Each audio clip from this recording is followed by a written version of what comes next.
coincidence that I'm speaking after Priyanka. There were so many things I was finding similarities with when you were speaking. We talk about a service, and then we talk about doing a pilot, and then we say, what next? How do we take it to scale? And it is not about just the design of the service or the technology that we're using. It is so many other dynamics that makes it sort of, successful or not at scale. So yes, I will also talk about service, which is mainly targeted towards the rural part of the economy and towards mothers, and in the spirit of inclusion to the family members. Okay. How do you, I don't see the, yeah, thank you. MAMA is a global program, Mobile Alliance for Maternal Action. It is now running in 3 countries, Bangladesh, South Africa, and India. But Bangladesh is the only country where we have taken it from pilot to national scale.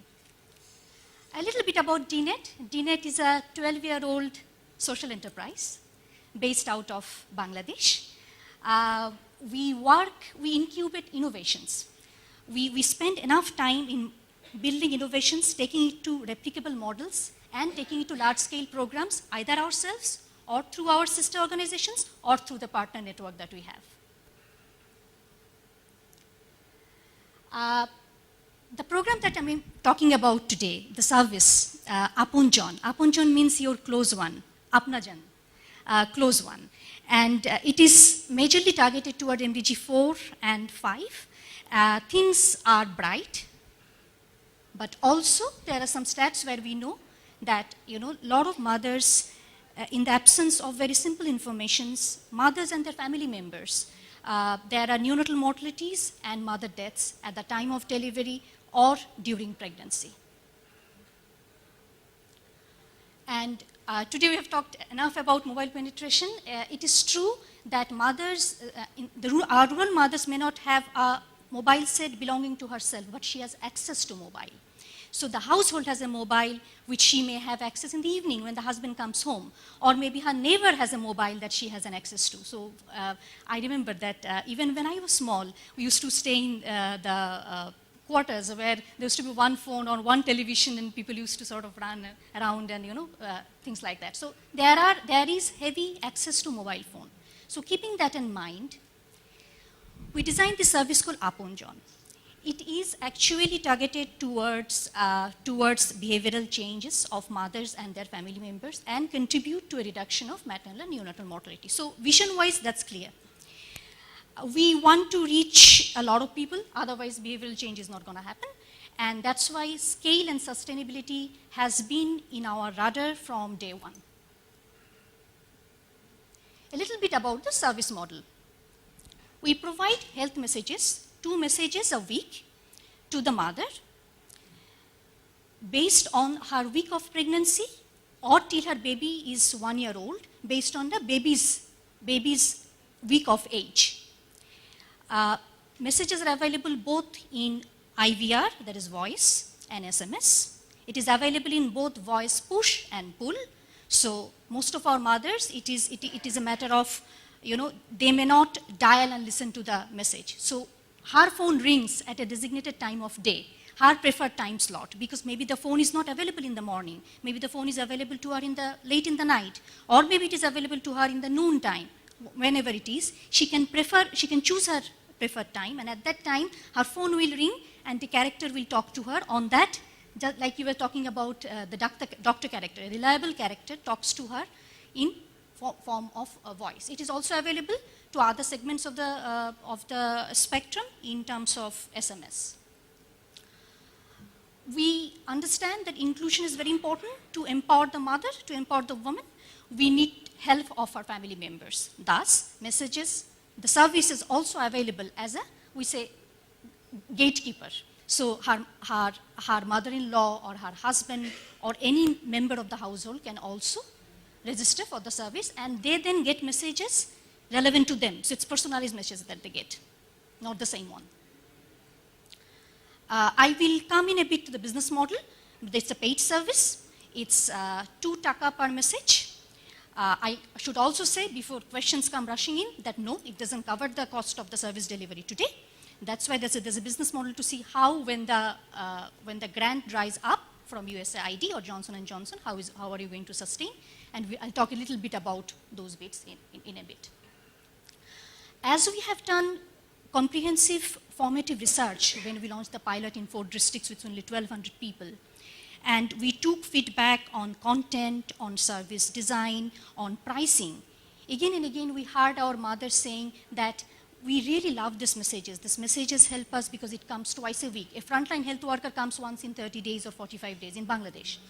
But these messages come to me every week. So it's like a dialogue.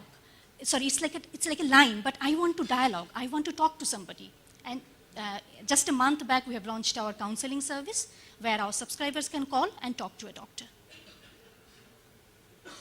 It covers all content area, as Priyanka was saying, the danger signs of pregnancy, the preparation that she should make to get a safe delivery done, either through a trained midwife or the nearest health facility that she should visit, and how well in advance she should prepare for that, baby's vaccination times, the nutrition, hygiene, etc.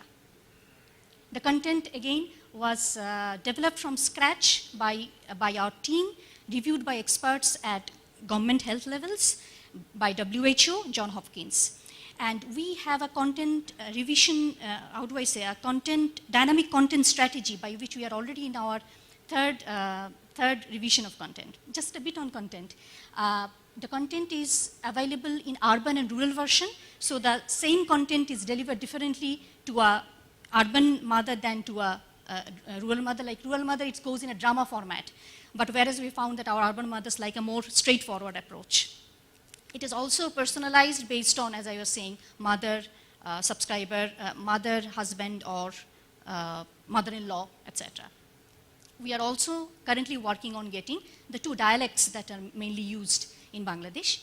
We are working on that, on content. I think I have covered that. Registration.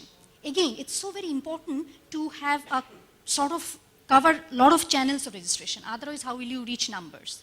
Thus, our registration can be done, self-registration is possible through SMS or through IVR. We have found that that's not easy for a rural mother to follow our IVR. Even when I call my bank and they start talking in IVR, I just look for the option where I can talk to a customer representative. So how do we expect them to do that? Thus, our outreach they monopolize the value-added service landscape. So they're not connectivity providers. The connectivity providers, they're also service providers.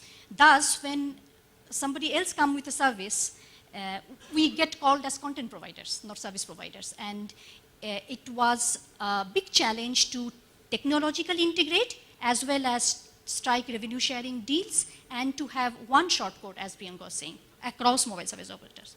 One of the other challenges was differential charging. This is the only service in Bangladesh which has differential charging. The service gets charged at different prices. So for 80% of our mothers, it's 2 taka. But for mothers who are, single mothers, mothers who have deliverers as husbands and some other factors, they get it free. So they get charged 0 taka. So same shortcode, same mobile operator, but different charging. A little bit on business model, and I hope this is the last slide, and I hope I'm in time. So what happens? What happens when the grant goes down, or Johnson & Johnson decides to put their money in something else? And that is where we have been thinking of generating revenues from other sources. One of the things, just to give a few examples, we have come up with Sponsor a Mother gift packs, which we have then gone and did partnership with the retailers, like the grocery chains. In their POS deals now, you have find Aponjon gift packs, which hardly 1,200 taka, which is 800 rupees. You can pay, and the mother can be supported for, during her pregnancy and the full year of her child's age, so almost 2 years. We have gone and struck partnerships with somebody called Multimode, who distribute and make seeds for farmers. So they have a large farmers network. And thus, it is an in-kind sort of a contribution where we have said that we will use our communication channels, your BTL channels, your seed packets, the calendars that you give to your farmers. Can we put the Apanjan shortcode there? We have gone and talked to social marketing company, SMC, and said, do you want to put 5 seconds of your little bit of message at the end of our health message? Again, questions comes. What about diluting the message that we are giving? And things like that. So it is very strictly things like or saline, or I don't know, it's called electrol or in India, like related products, saline products or hygiene products that we take ad revenue from. So yes, and of course, still there's a chunk that consumers pay. Have we broken even? No, not yet. The business model says that if we can reach the 3 to 5 million people in 3 years that we have, we will. So yes. This is for you nice people to go to our website and sponsor a mother. Great. Thank you. Thank you. To the expectant mother as well as the husbands. So how do you connect these two different Right. individuals with different numbers? Yeah. So there's an option of either if the mother and the father have separate mobile phones, then they will get the message on their respective number, and they are connected with the relationship of that. This is the primary subscriber and this is the secondary subscriber. If they have same phone that they use, then yes, unfortunately the message, 2 different messages get delivered on the same phone because they use the same handset. All right, thanks.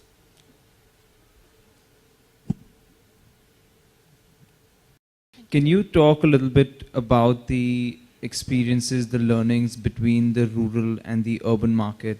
Because you said you've done a bit of both, and there have been interesting challenges and learnings along the way. So both the urban versus rural in general, but also in terms of how you've been able to grow and scale the program in both of these different sort of geographies. Okay. Mainly it's a rural focused program. However, we completely understand and we see that people living in suburbs, which we call suburbs in maybe in English, like small towns or on the outskirts of the city, there is a lot of ignorance, and we don't have to look too hard to find somebody, a friend's friend or a relative's relative, who, if they knew the information in time, could have saved the mother or the child. So we, from a perspective of content, as I have said, that it is, we have seen that the drama format that we designed for the rural audience did not work for the urban audience at all. We also saw that the urban mother likes mostly to register through SMS.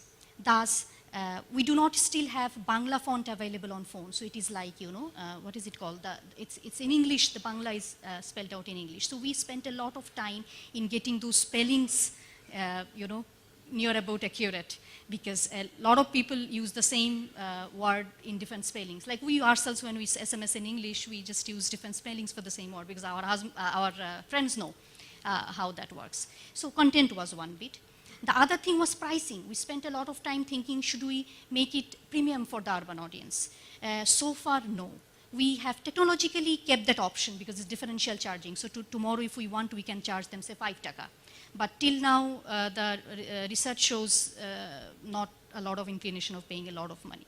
But we are now working on getting a mobile app, like Baby Center app or the baby diary that you were, my earlier presenter was talking about, so that that can be maybe a way of generating revenue. So we are working on getting a mobile app. Yes. So with 2 takas per message, what is the inflection point for you in terms of reaching a break-even point that you were talking about?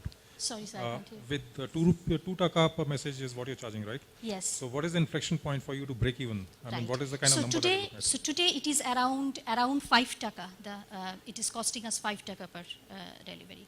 That is, I think, is a lot because the service is at its, we are learning, we are still learning.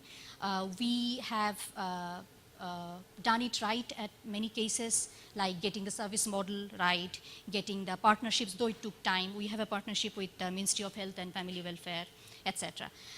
But the thing is that we saw that when we went to scale, we had a lot of problems with keeping, I was telling you, incentivizing the health workers, or the amount of people now we have in our team to follow up the health worker or the focal point of the health worker. I'm just sharing candidly the details that actually happens. And I feel that going forward, those costs needs to come down. So things like, if it really is possible to have health workers using mobiles to collect this information, today they collect it through paper forms, then it is entered through a call center. So these overheads can be worked out. So 2 taka because it was either 0 or 1 or 2 or 5. We did extensive research on pricing, willingness to pay, and we found that 2 taka is where we sort of think, and the business model is 3 to 4 years, based on the numbers, if we can reach the numbers. Today, as I speak, it is more than 100,000. So it's 7 months that we have launched national, so that's not a bad number. Great. Thank you. Thank you.